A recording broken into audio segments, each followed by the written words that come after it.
मैंने बाहर कैंपस की तरफ देखा। पूरा शहर पर्पल मिस्ट से ढक चुका था। हर तरफ सिर्फ चीखें गूंज रही थीं। लेकिन उस हेल्सकेप को देखकर भी मेरे चेहरे पर डर नहीं आया, बल्कि एक खतरनाक मुस्कान फैल गई। मैंने फायर एक्स उठाई और झांग होंग की लाश के ऊपर से चलते हुए लैब से बाहर निकल गया। Act 3 the saints die first. वही जाना पहचाना कैंपस अब पूरा स्लॉटर हाउस बन चुका था। स्टूडेंट्स अपने ही क्लासमेट्स को नोच नोच कर खा रहे थे। बचाओ मुझे और तेज भागो। लगभग दर्जन भर स्टूडेंट्स जान बचाकर एकेडमिक बिल्डिंग से भाग रहे थे। सबके कपड़ों पर खून लगा था, चेहरों पर सिर्फ डर था। उनके ग्रुप को लीड कर रहा था ली हाओ, बास्केटबॉल जर्सी पहने हुए। वो हाथ में टूटा हुआ मॉप हैंडल लेकर भाग रहा था और रास्ते में आने वाले लोगों को धक्का मारकर हटा रहा था। उसे सिर्फ अपनी जान बचानी थी, लेकिन उनके पीछे एक असली नाइटमेयर दौड़ रहा था, डिवाउरर। वो पहले कैफेटेरिया की एक आंटी थी, लेकिन अब उसका शरीर पूरी तरह म्यूटेट हो चुका था। उसके हाथ पैर उल्टे मुड़े हुए थे और वो मकड़ी की तरह जमीन पर रेंग रही थी। उसका पेट बीच से फट चुका था और वहां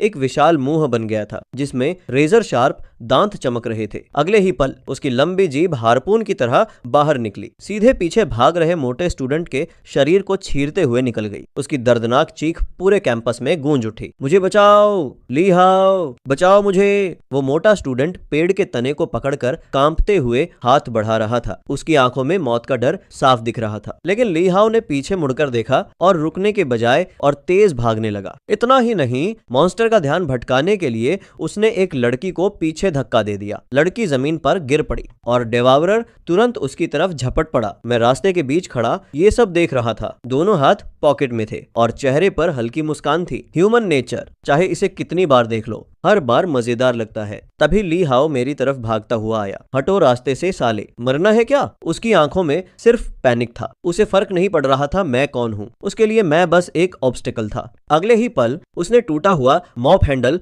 पूरी ताकत से मेरी तरफ घुमा दिया।